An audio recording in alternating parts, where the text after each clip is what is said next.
So our scripture today is found in the book of Romans, Romans chapter 7. And we're going to be looking at verses 7 to the end of the chapter, which should be verse 25.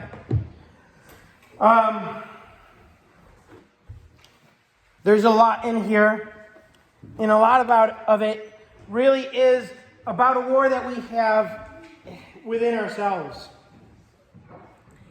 A battle that we as believers fight on a daily basis, on a moment-by-moment basis, and it is that fight with sin. Remember, Paul has been, for the last chapter and a half, making this argument on why we as believers do not sin, and he's saying it's not because there is a penalty that we're going to have to pay, because he said Jesus paid that penalty.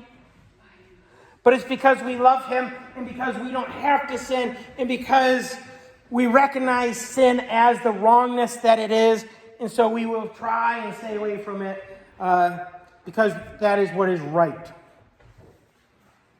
And he has talked about the law versus grace and all of that, and he's going to continue on with a little bit of that in our section. So here we are in Romans chapter 7, verse 7, and it's going to be a long bit of reading.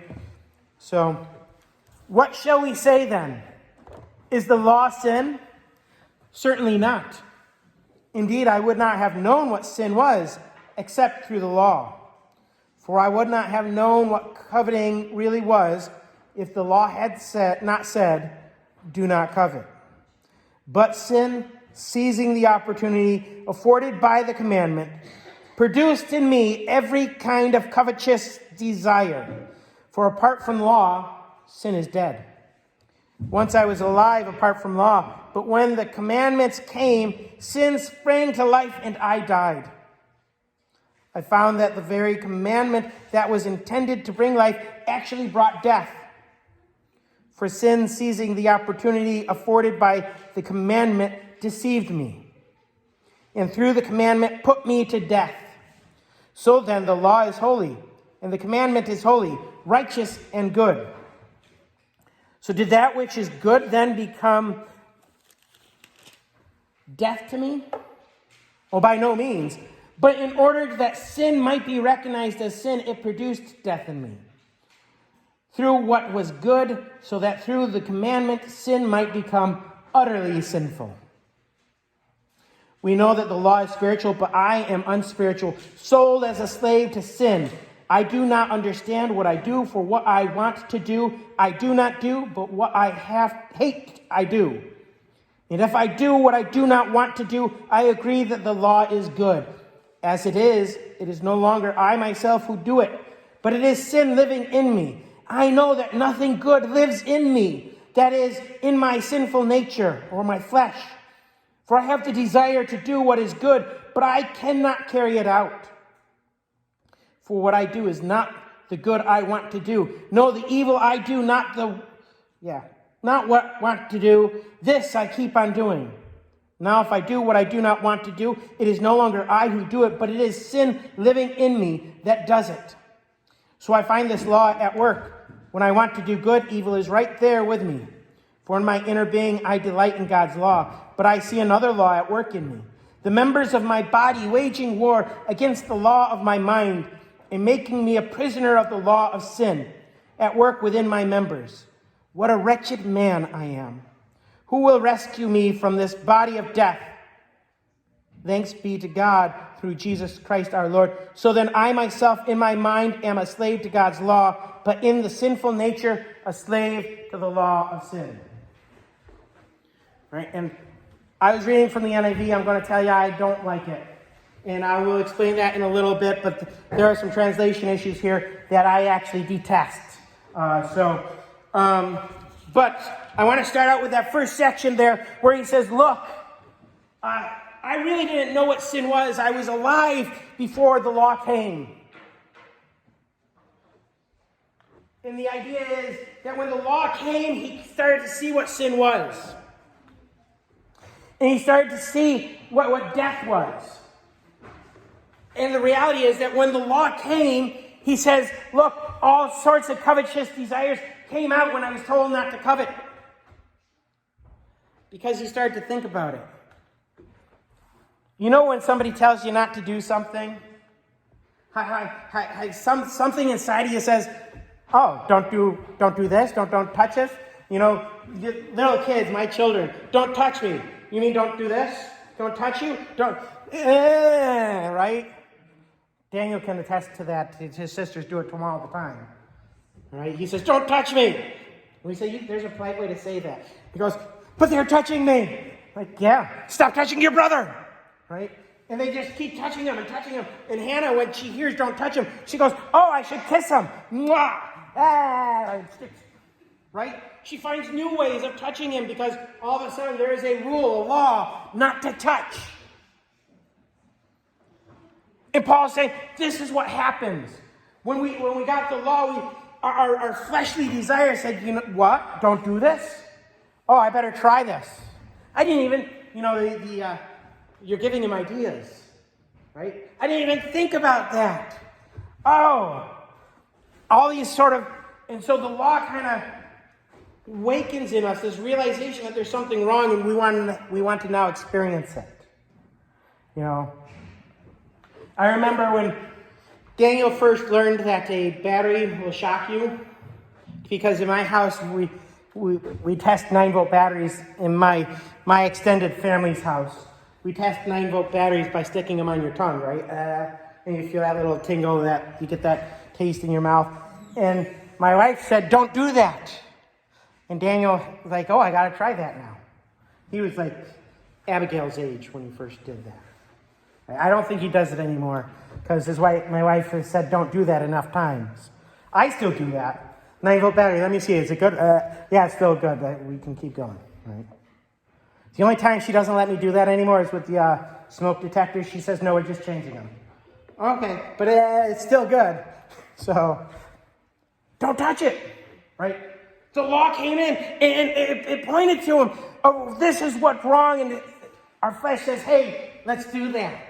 Let's try it. We got to experience it. We got to know. And when Daniel first shocked himself, that was, why did you do that? We told you you would get shocked. I wanted to know what it felt like. Right? Curious kid. I want to know. I want to experience it. We want to experience everything. And when the law comes in and tells us, don't do that, we're like, oh, well, we got to do that now. We got to try that now. And Paul says, look, so the law actually really brought more sin, more of an understanding of sin, more death.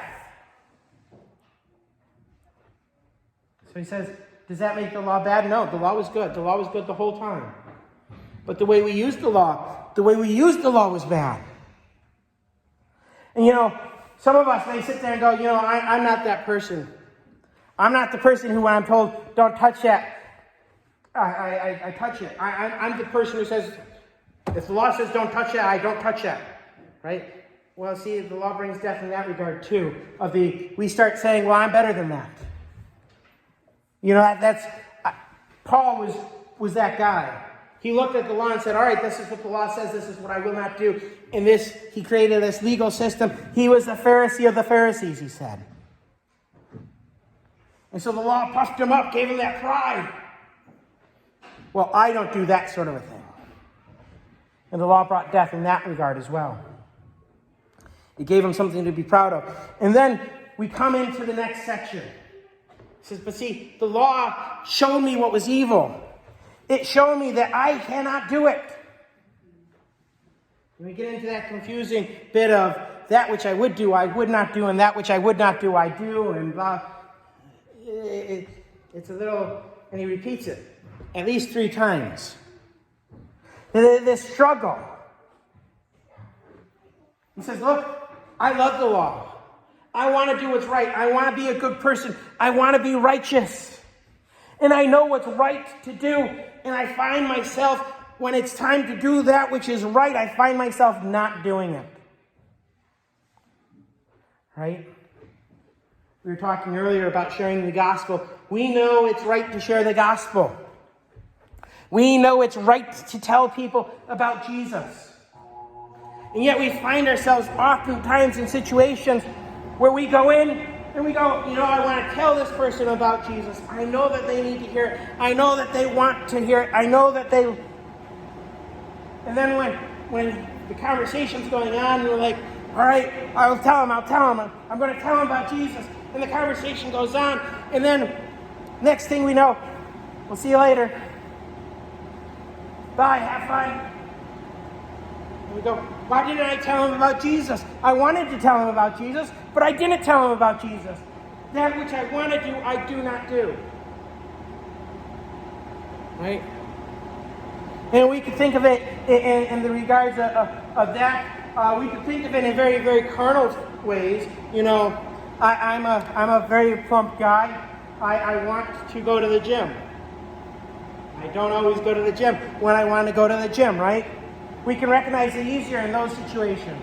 I know I need to get this done, and I need to get this done, and I want to get that done, but we don't do it. And we come up with all these reasons why we don't do it. Sharing the gospel. Well, I didn't share it with them because the opportunity never came up. The conversation never went in that direction. Guess what? The conversation never will go in that direction if you don't make it go in that direction. Right? It is very rare that a lost person says, hey, you want to tell me about Jesus?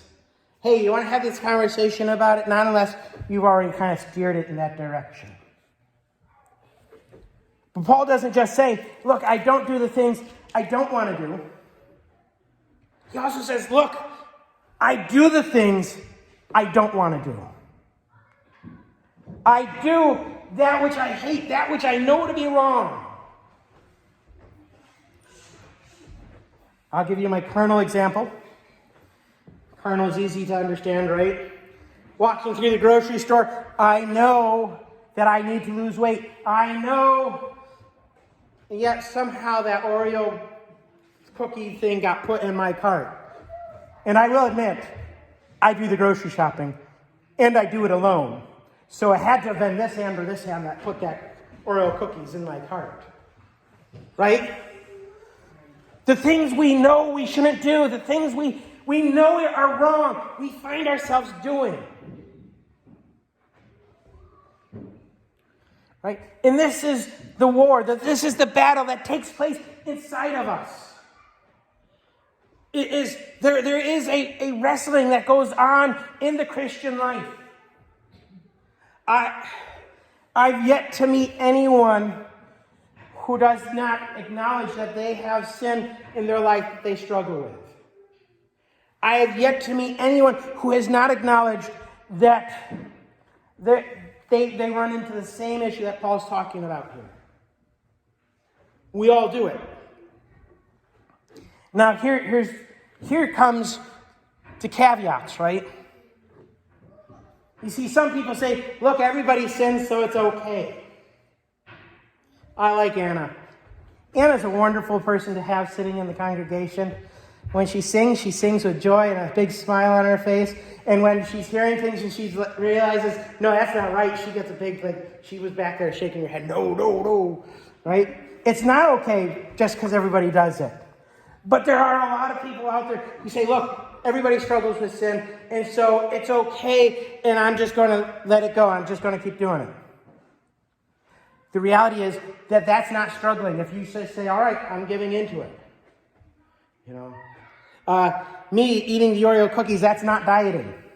That's me saying I give up. My carnal illustration here.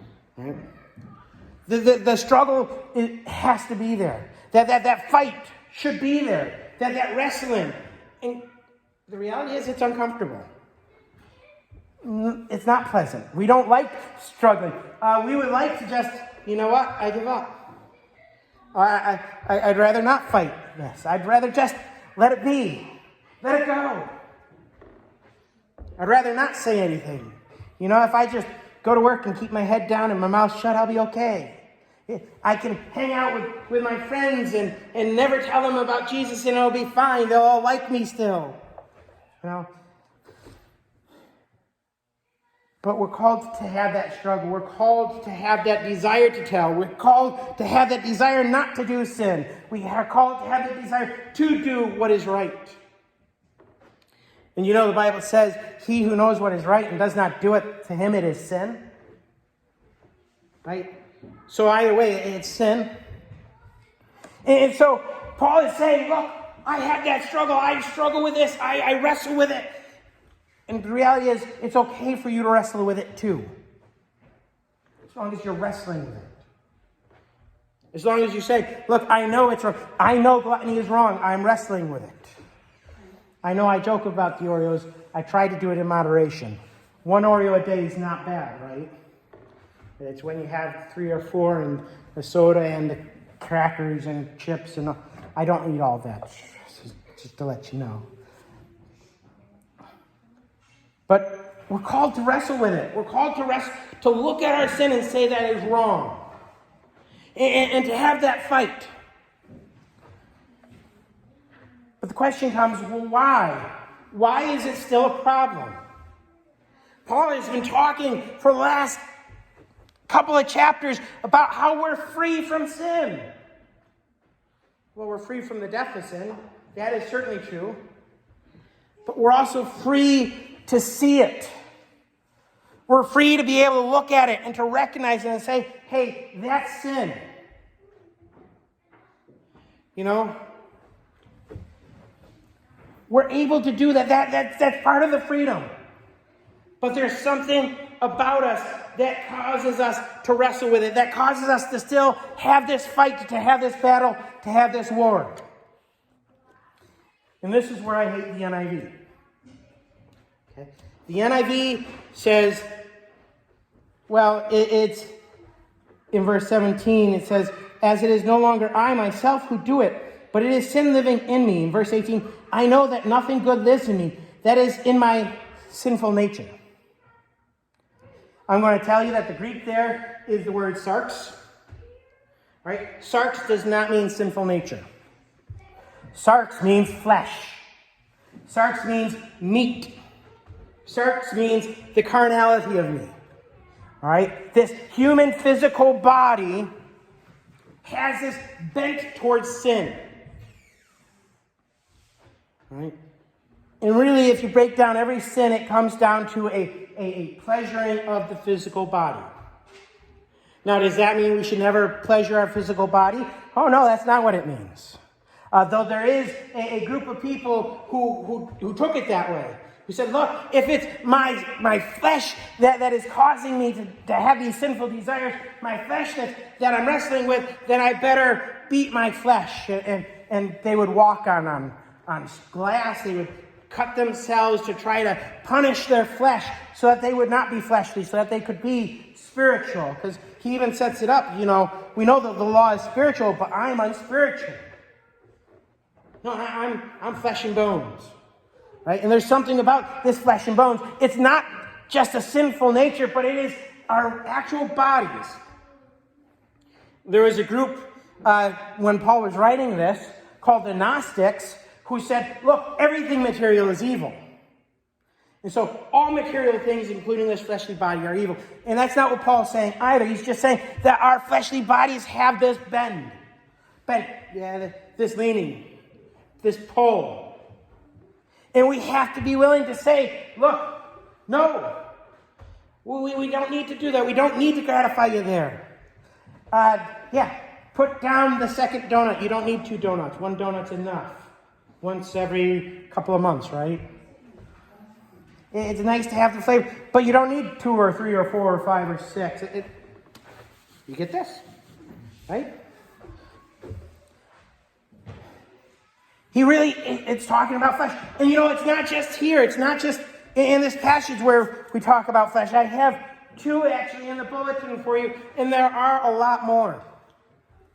1 John 2:15-17 says, do not love the world or anything in the world. If anyone loves the world, love for the Father is not in them.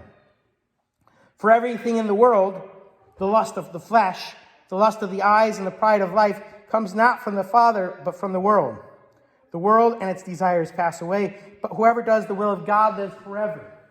It's that lust of the flesh.